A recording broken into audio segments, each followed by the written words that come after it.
In this video, we are looking at spinners, what they are and how you can use them and how your skater can get better from using them. Now I sent away and ordered a spinner actually, and the company decided to send this. Perfect. I love the design, perfect for a 30-year-old man. Now I haven't used one of these in a very long time, so I'm going to get warmed up on it, get ready, and then we're going to go over some safety tips, followed by some simple exercises to help you master using the spinner.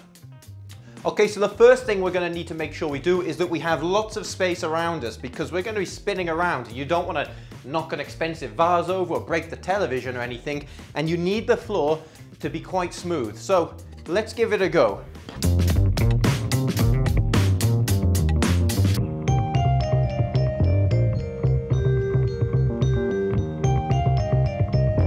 So that was my first spin in a very long time on a spinner, and it didn't work too bad. Now, one thing I want to say before we get started is I would recommend having some shoes on as you do it. Now, the reason is this spinner is very unforgiving, and the second your weight is slightly off balance one way or another, the spinner's gone and you're going to go as well. And if you have socks on a slippery surface, if you try and save yourself with it, you're likely to wipe out with the spinner sliding away. Now, if you have shoes on and the spinner slips out from underneath you like this, you can save yourself with the grip of the shoe. So I would recommend the shoes on.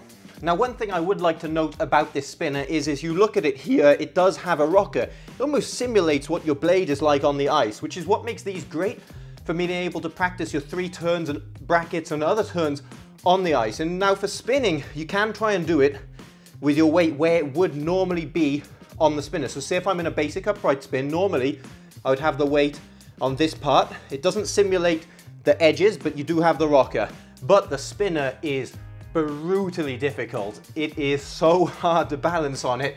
If you're really being careful about keeping your weight there, it's going to be a lot harder. So I would recommend just doing it and working on being balanced and being able to spin and not worrying too much about making sure your weight is towards the front of the blade or the back of the blade, depending on what you are doing. So let's say with this spinner, what we are trying to do is replicate the technique that we would use on the ice to spin. Now, if I'm on the ice to spin, as I go into it with my entrance position, I'm there and I have my free side back strongly, my skating side strong in front of me, and I go into it like this, and then I come around into my spin.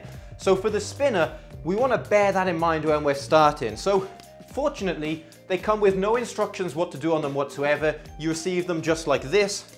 And so getting started on it, to prepare your first spin, and we're working towards just doing an upright spin for now. I'm going to start off and I'm going to have my weight on my foot and I'm going to have my back leg extended back like this. Left arm in front, right arm out to the side. Mirror this if you spin the other way. And from here, I'm going to generate a bit of rotation, and I'm just going to push and hold once round, and push and hold once round. And I'm going to practice getting used to this. We're going to think of this like our entrance into the spin, that outside edge about to hit the hook.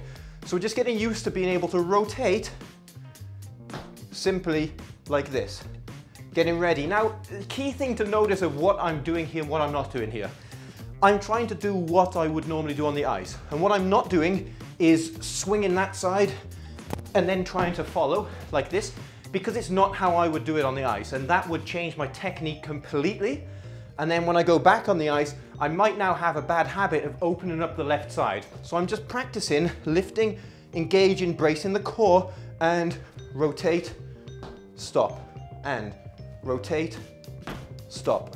Now this is a great simple exercise just to get used to turning on the spinner, and the fact that the free leg is just extended back a little bit allows us to quickly save ourselves if we lose balance and we need to. Alright, so once we've got used to this basic turn and stop move, we're going to practice the next thing. So the next thing we want to practice for this beginner upright spin is the position here. Like we've just hit the hook and we've gone into this position. So this is the second position of the 3 we need. So what we're going to practice is we do 1 and we stop, and then we're going to do another and then go in to this position.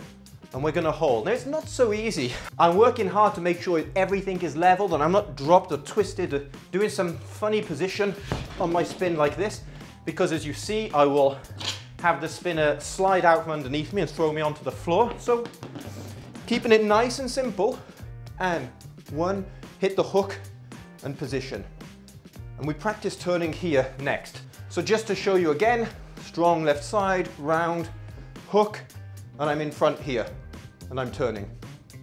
Now before I go into the full spin and show you how to practice your upright spin on the spinner, I just want to really stress that although this is a very cute looking little graphic on this nice little spinner, it is very, very dangerous to try it. So you need to go slow and you need to be very careful with it. And if necessary, you might want to add some elbow pads, knee pads, or anything that could protect you, because you can fall off it quite easily. And I have fallen off it whilst trying to figure out how to use it myself. So really be careful. Okay, so going into the full 1 foot spin, what we're gonna do, we're gonna start, and we're gonna make sure we hit all the positions that we've just talked about. So I'm here, and I go around, I hit the hook, and I pull in, oh, and I'm off balance. Let me try that one again. Like I said, it is not easy at all. So I come round, hook, and I pull in.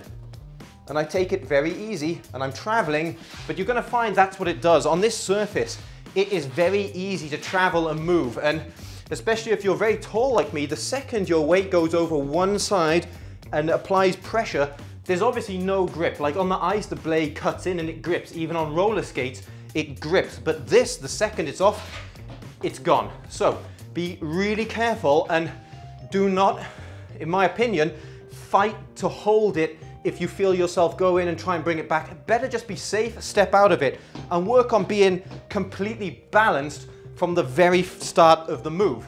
We try again, and look at how I stay strong on the left side. Push, hook, in, and finish. It's hard for me to do the finish in this room because I don't have a lot of space, so I've kicked the wall. Now let's look at a few common mistakes that might be stopping you from achieving a spin on this. So one thing that can be happening is that as you go into it, you throw yourself like this, and then the rest of your body catches up, so you're completely off balance when you go to start. Now, what you need to make sure is you're very aware of your core in order to keep everything controlled and stable as you do it, like this. Another thing is when you're going onto the 1 foot, you might be dropping a hip, being out of alignment here. Show you what that'd be like. I would start, but I would leave my weight out here, and you can see very quickly the spinner says, get off mate, you ain't doing it properly. So you got to make sure that everything is lifted up over it. And you can even just stand on the spinner like this and just feel your balance in your turning position.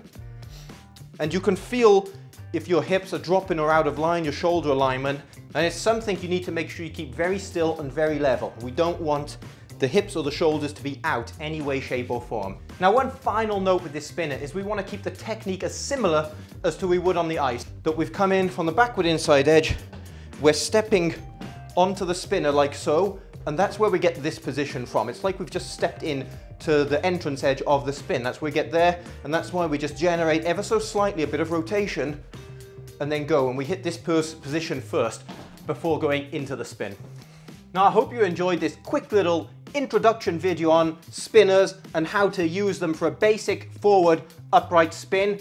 If you want to see more videos covering different positions, let me know in the comments below. If you like this video, give it a thumbs up, subscribe to the channel, and if you want to see more videos from us, check out our Patreon page. You'll find the link in the description below. And finally, we are now also offering online classes on Zoom. If you want to do group sessions working on technique, ballets, stretching, jump rotations, or maybe you want to work on the spinner, techniques using the spinner, we can do all of that. You'll find the link in the description below for that as well.